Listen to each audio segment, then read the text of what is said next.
Bismillahirrahmanirrahim. Assalamualaikum warahmatullahi wabarakatuh. Anak-anak sekalian, kita berjumpa lagi pada pembelajaran pendidikan agama Islam.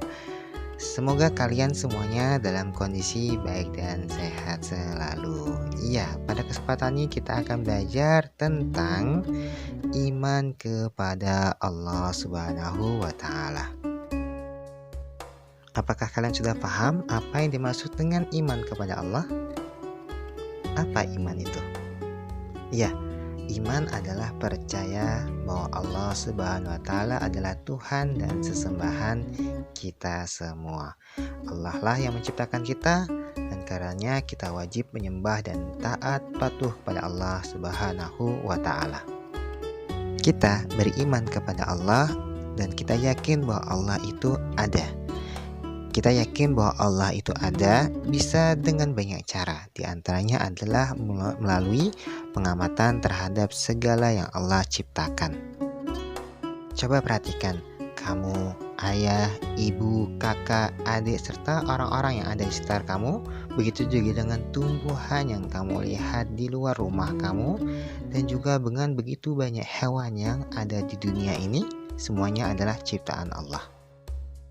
Ya, diri kita dan semua yang kita lihat itu adalah sesuatu yang ada. Sesuatu yang ada itu nggak mungkin muncul tiba-tiba. Coba lihat bulan, langit. Apakah muncul tiba-tiba? Tidak mungkin ya. Karena semuanya pasti ada yang menciptakannya, yaitu Allah Subhanahu wa Ta'ala. Yuk kita simak tayangan berikut ini agar kita semakin yakin bahwa Allah Subhanahu wa Ta'ala itu ada. Somebody says that they simply don't believe in their creator. I just point out to them that the foundational beliefs of atheism have basically been refuted by the scientists themselves. Let me give you an example. Please. Okay. In the past, the question, which came first, the chicken versus the egg, was sort of a creationist argument. You know, the point being, well, neither one could have come first without the other, so therefore there must be a creator, right? The atheist arguments go back to the Big Bang and evolution, or the process of natural selection. So the atheist argues that in the beginning there was this singularity, there was this explosion, the universe expanded and is continuing to expand, and not that, you know, during the history of the billions of years since, the life evolved on Earth as one of those just lucky planets that had the conditions for life. Mm-hmm. Okay? All right, fine. When I was in college, about 30 years ago, the Big Bang was basically a very simplistic concept. Since then, scientists have defined the moment of origin of the Big Bang as the moment of origin of mass and energy and time and space. The modern concept of the Big Bang is that before the Big Bang, not only did the mass and energy not exist, but time and space did not exist.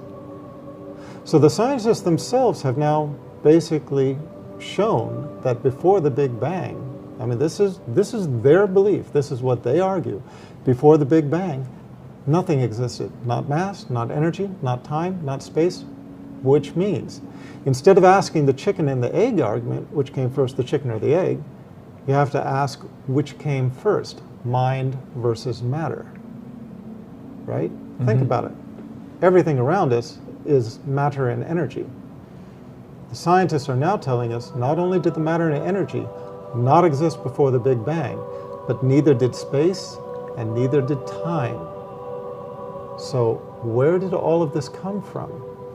You had to have something as an origin to these things, and if it's not matter and it's not energy and there's no time and there's no space, the origin can only be a transcendental creator, which is basically the answer to which came first, mind versus matter. Mm-hmm. Mind. That is what existed before the Big Bang.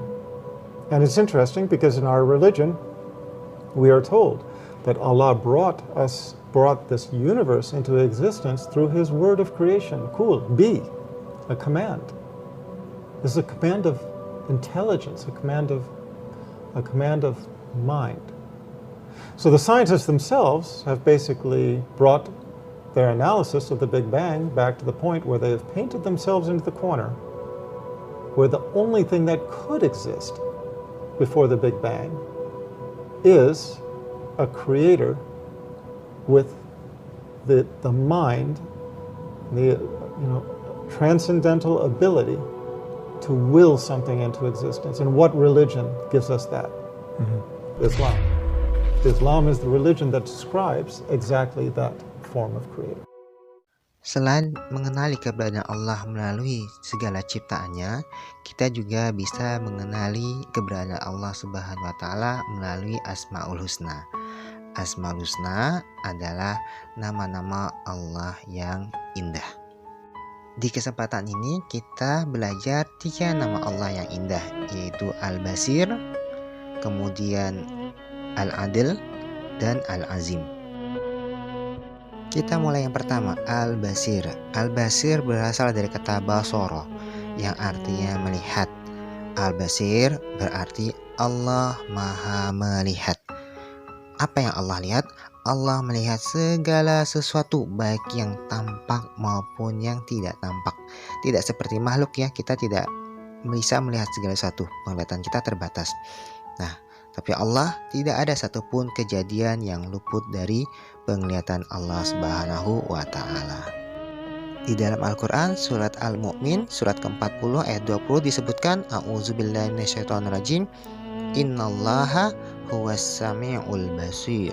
Sesungguhnya Allah dialah yang maha mendengar lagi maha melihat. Allah Subhanahu wa Ta'ala juga memiliki nama yang indah, yaitu Al-Adil atau Adil ya. Adil menurut para ahli adalah menempatkan sesuatu pada tempat yang semestinya. Ini artinya Allah Subhanahu wa Ta'ala dengan segala keadilannya ditunjukkan dengan ketepatannya dalam menempatkan segala sesuatu pada tempatnya. Ya, kita punya tangan 2, punya mata 2, hidung 1, bisa berjalan dengan tegap, semuanya adalah ketepatan Allah Subhanahu wa Ta'ala dalam segala pengaturannya. Keadilan Allah juga ditunjukkan dengan memberikan balasan yang luar biasa bagi setiap hamba yang taat dan patuh kepadanya, dan juga memberikan siksa kepada orang-orang yang membangkang dan tidak taat dan patuh kepadanya. Nama Allah yang indah yang ketiga adalah Al-Azim. Al-Azim berasal dari kata azama yang berarti agung atau besar. Al-Azim berarti Allah yang maha agung, Allah yang maha besar. Allah maha besar, semua selain Allah itu kecil. Kita kecil, presiden kecil, raja penguasa dunia itu kecil sekali, karena kita pasti mati ya. Karena kita semua adalah makhluknya. Sebagai makhluk ciptaan Allah, kita membutuhkan Khalik, sang pencipta, yaitu Allah Subhanahu wa Ta'ala. Karenanya kita menempatkan Allah sebagai tempat meminta segala sesuatu. Setelah mengetahui Allah itu ada melalui makhluk ciptaannya dan melalui nama-namanya yang indah, tentu ada hikmah yang kita peroleh sebagai hamba yang beriman kepadanya. Yang pertama, kita akan semakin meningkat iman dan takwa kita kepada Allah Subhanahu wa Ta'ala, sehingga kita akan semakin rajin beribadah dan tidak pula bersikap sombong. Kemudian yang kedua, kita semakin butuh kepada Allah Subhanahu wa Ta'ala, sehingga kita akan memohon bantuan dan pertolongan darinya, yaitu kita berdoa kepada Allah. Dan yang ketiga, segala sesuatu adalah ciptaan Allah, karenanya kita akan menjaganya dengan baik. Alhamdulillah kita sudah sampai di akhir pembelajaran. Nah, sekarang agar semakin kuat pemahaman kalian terhadap apa yang sudah dipelajari, bisa berikan tugas. Tugas pertama adalah berikan tanggapan ya. Apa tanggapanmu jika ada teman yang tidak percaya Allah itu ada? Nah, tuliskan apa yang menjadi tanggapanmu. Kemudian tuliskan juga 3 Asmaul Husna yang kamu pelajari beserta artinya. Seperti biasa, foto hasil pekerjaanmu dan kirimkan ke WA Mister ya, beserta foto ketika kamu sedang belajar. Assalamualaikum warahmatullahi wabarakatuh.